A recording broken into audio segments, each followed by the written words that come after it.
आज सूरत हाल ये हो चुकी है कि महाराष्ट्र के नागपुर के अंदर बाकायदा ये मीटिंगें हो चुकी हैं कि किस तरीके से मुसलमानों की लड़कियों को अपने घर की बहू बनाया जाए। कॉलेजेस में, ऑफिसों में वैकेंसी के नाम पर कितनी जगह खाली है लेडीज की, और अल्पसंख्यक लोगों के लिए मुसलमान बेचारे भरमार लगाए हुए हैं। फला कॉलेज में हमारी बेटी का एडमिशन हो जाएगा, जगह खाली है, और अकलियत के लिए जगह खाली है।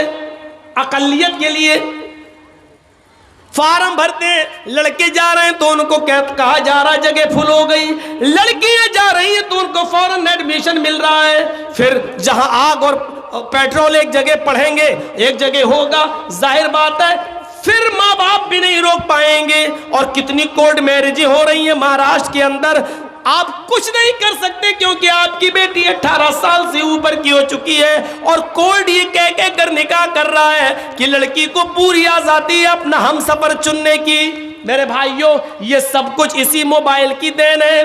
इसी ने जिनाकारी के सारे असबाब और रास्ते खोल दिए जो आज हमने अपनी बेटियों के हाथ में दे रखा है। यहां सुन सब रहे हैं, लेकिन किसी एक की मजाल ऐसी नहीं कि सुनने के बाद जाए और अपनी बेटियों के हाथ से मोबाइल छीने कि मेरी बेटी, तुम्हें मोबाइल की क्या जरूरत है, तुम तो मेरे घर की जीनत हो, तुम तो मेरे जिगर का टुकड़ा हो, तुम किसी अपनी सहेली से बात करना है तो मेरे मोबाइल से बात कर लो, लेकिन मेरी बेटी तुम मोबाइल क्यों रखोगी, तुम मोबाइल क्यों चलाओगी।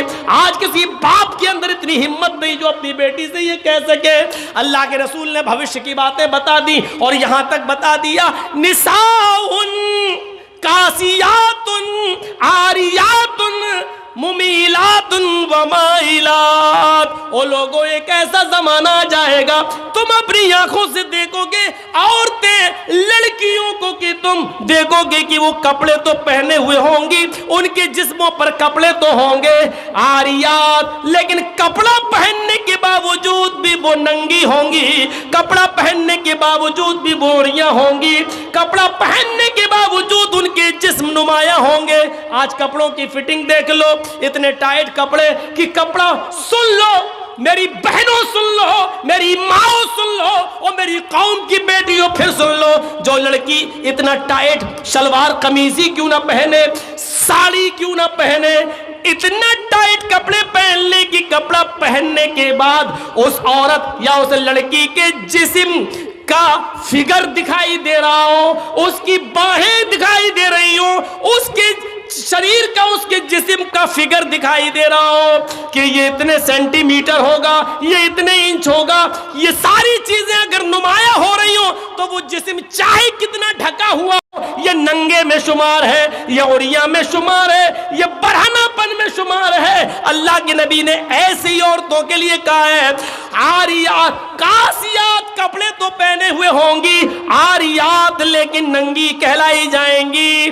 दुनिया फैशन परस्त कहे, आज की मीडिया फैशन कहे, तुम उसको ये कहो कि आजकल का फैशन है, लेकिन मोहम्मद रसूलुल्लाह की शरीयत में उनको नंगा कहा जाएगा। वो आरियात है, वो बरहना है, वो नंगी है।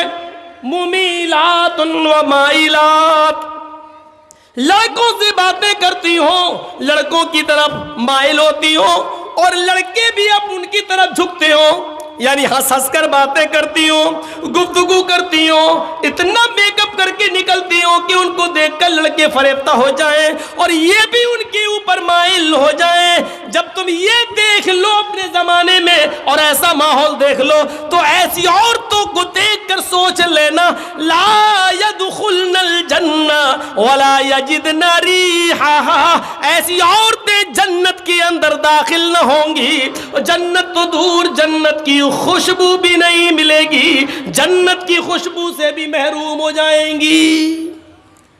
हमारे और आपके ऊपर है अपनी बेटियों को कैसे पहनाना है, कैसे कपड़े पहनाना है, क्या पढ़ाना है, कहां जाना है। यहां अच्छी बात है, अल्लाह का शुक्र है, सुना है लड़कियों का मदरसा चल रहा है, तालीम निस्वा बहुत ज़रूरी है औरतों की, लेकिन याद रखिएगा मेरे भाइयों, मदरसे के लोग मदरसे तक जिम्मेदार हैं। मदरसे के बाद जब आपकी बेटी आपके घर आएगी तो आप जिम्मेदार हैं, आपको देखना पड़ेगा। ऑनलाइन पढ़ाई माहौल है दीजिए, लेकिन आप वहां बैठिए, आपके पास टाइम नहीं है। आप अपनी बीवी को वहां बिठाइए कि मेरी बच्ची के पास बैठे, भाई को बिठाइए कि वो आपके पास बैठे। 1 घंटा 2 घंटा कमरे में बंद होकर वो पढ़ रही है ऑनलाइन, और 2 घंटे के बाद फिर पढ़ाई खत्म, फिर हाँ थोड़ा सा काम कर रही हूँ। अब क्या काम कर रही, मैं ये नहीं कह रहा हूँ बदगुमानी करिए, लेकिन ये दरवाजे हैं, दरवाजे, चोर दरवाजे, चोर। सर्दियों के दिन का तो लड़कियां दुआ मांगती हैं, अल्लाह सर क्यों अच्छा मौका होता है, लिहाफ अंदर डाल डाल के व्हाट्सएप चलाती हूँ। कौन देख रहा है, सर्दी है, हमारी बेटी सो रही है और पता चला कि अंदर मोबाइल चल रहा, व्हाट्सएप चल रहा है, गुफ्तगू चल रही है। इन चीज़ों ने दरवाजे खोले। आपको मालूम है हजरत मरियम की किफालत कर रहे थे हजरत जकरिया, और जब मरियम के पास मेहराब के अंदर, मस्जिद के अंदर बेमौसम फल आ गए। बेमौसम फल का मतलब समझ रहे, सेब का मौसम नहीं सेब देखा, केले का मौसम नहीं केला देखा। किसने, हजरत जकरिया ने। सूरह मरियम पढ़िए मेरे भाइयों। जैसे ही हजरत जकरिया ने मरियम के पास बेमौसम फल देखे, ये वही मरियम है जो इतनी पाक दामन है कि जिनको उनके किसी शौहर ने, किसी मर्द ने नहीं छुआ। अल्लाह ने इसी मरियम से ईसा को पैदा किया।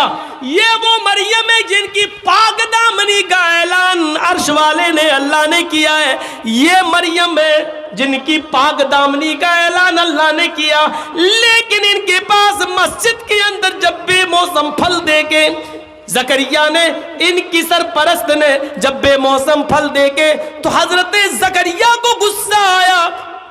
उन फलों को देखकर मरियम की तरफ देखा, अन्ना लके हाजा, आए मरियम ये क्या है, ये फल तेरे पास कहां से आ गया।